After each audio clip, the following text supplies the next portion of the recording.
YouTubers. This is CJ Hot Wheels once again. I'm going to show you my K-Day haul, and I have to admit this wasn't a very satisfying K-Day because there were more people than cases. I didn't get my number called, and there weren't a lot of good cars. No Datsun wagons. I didn't even get the Cloak and Dagger treasure hunt. Everyone hoarded them all. Even though I didn't want it, but I wanted it because it was a treasure hunt. And it's nice to have the whole set of treasure hunts. And, but I did get some nice cars, though. So it wasn't as bad as I thought, but it would have been even better if I had my number called.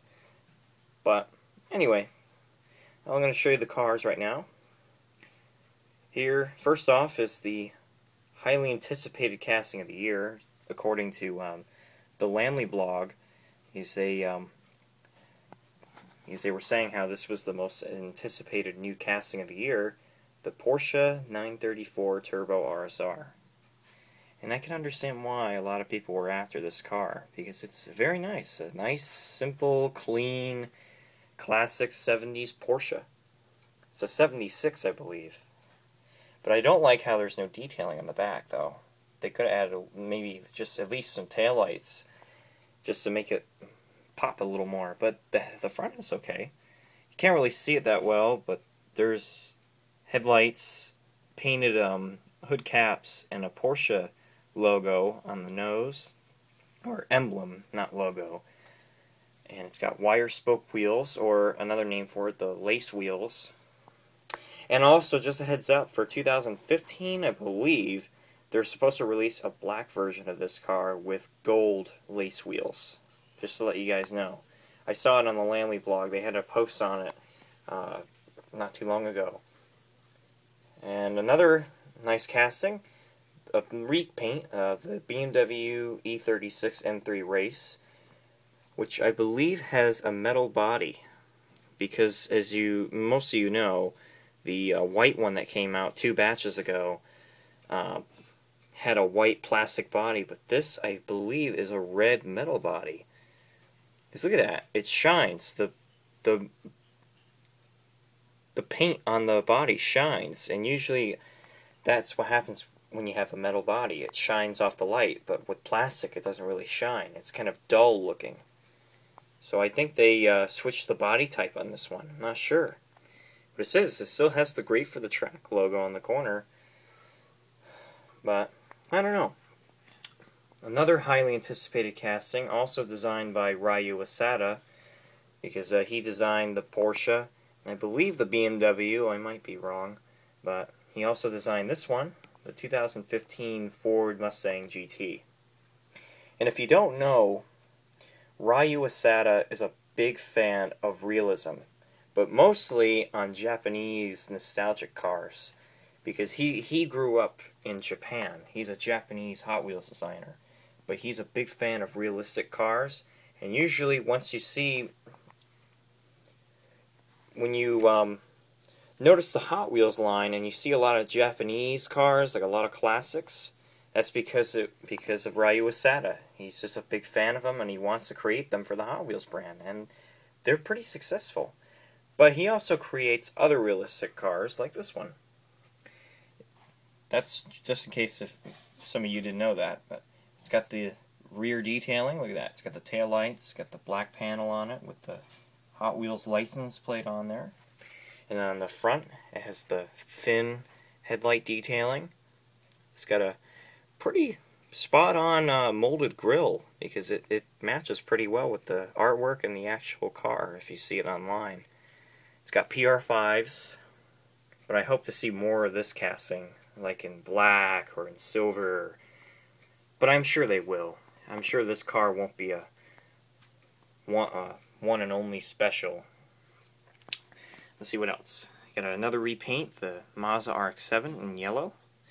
And I was lucky enough to grab this because there were barely any of these cars at the K-Day. I only saw about 2 or 3 of these. So I was lucky enough to grab it. Another car designed by Ryu Asada. This was a 2012 casting. It was first released in black, and then in blue, and then it was released as a treasure hunt last year in gray, And then it was released in red earlier this year, and now it's in yellow. So there you have it. All the variations.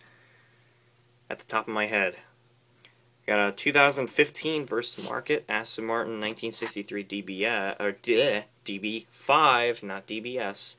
But why couldn't they put the year... hang on. Why couldn't they put the year before the name instead of putting it in the middle of the name? It doesn't make sense. It should be called 1963 Aston Martin DB5, not Aston Martin 1963 DB5. Just sounds so random. But, I don't know. This was another highly anticipated casting back in November last year when it was first released in forest green, and then it was released in a James Bond color in the M case, and now it's a red. Now it's in a nice red color. It's got the traditional front and rear detailing right here, so you can see it still has the tail lights, the turn signals, the backup lights, the DB5 license plate with the Aston Martin emblem on the top. This one kind of has a warped bumper. You can see there's a gap in between the body and the bumper right there. So it's kind of an error. I mean, it's not too big of a deal, but I like small little errors like that. And it's got the headlights on it, Aston Martin emblem on the front. And it even has a little tiny, I believe those are fog lights on the bottom of the headlight. Then we got my favorite Kmart exclusive recolor, the 71 Dodge Challenger in what looks like magenta. Look at that. Isn't that sweet? Sweetie sweet? Yeah, hey, that's what I haven't said in a while. My catchphrase. Look at that. That's sweet. It's definitely much better than the yellow one, for sure. Still has the black hood with the pink Hotchkiss logo on the nose right there, on the very tip of the hood. It's got the black pinstriping on it, the marker lights, the gas cap right there, blacked out MC5 wheels. Sweetie sweet for the sweets. And then we have the second Kmart exclusive, the Lotus Evora GT4 in metallic orange. I like it.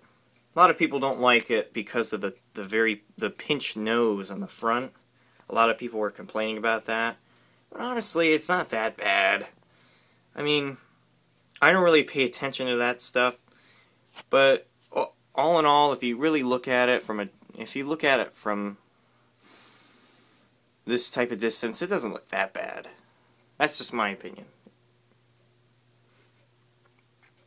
Very nice.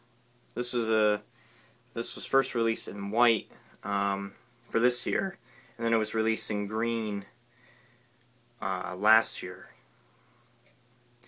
Another Kmart exclusive, the 69 Corvette in sky blue. But what I don't like about this is that. A blue base. Really? You had to put that on there? I mean, it looks so random. You got the chrome grille and the side skirts and the rear bumper, and then you have it surrounded with blue. I don't like that. They should have put a chrome base or a black base. I guess Hot Wheels likes to experiment with their cars to see what it looks like. I don't know. And then we have the last Kmart exclusive, the 83 Chevy Silverado in apple green. Another one I don't really like because the colors are off. How often do you see an apple green Silverado on the road? Especially an 80s Silverado. Not likely. Especially with those tampos on it. But Hot Wheels makes some cars for the kids, so you gotta understand that. But what I like is how Hot Wheels has two different sides. Fantasy and realism.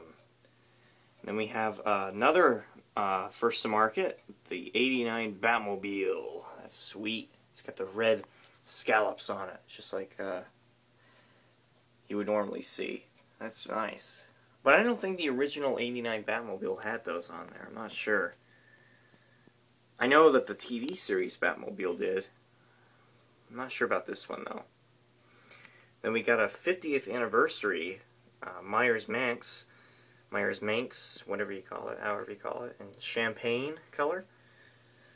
And not too much to say about this, but it's interesting to know that they've been around for 50 years. I didn't even know that until Hot Wheels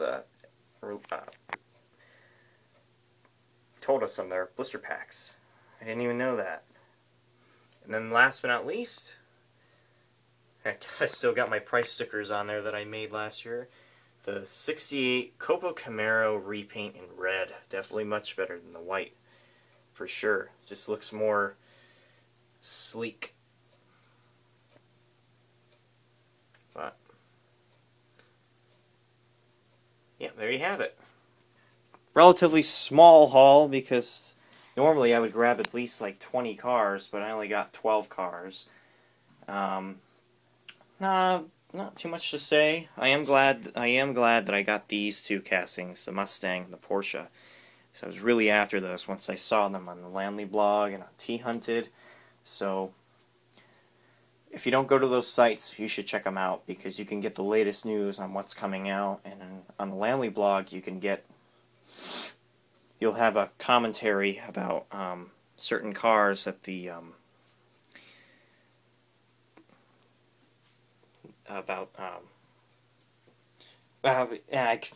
I'm tongue twisted. Just check it out. Go to lamleydlm.blogspot.com and then, or you can go to thunted.blogspot.com. They're just blogs where you can find the latest news on Hot Wheels and other types of cars too, like Tamika, Johnny Lightning. Oh wait, no, not Johnny Lightning. They're gone. M2, Green Light, and so on. So anyway, take care and happy collecting.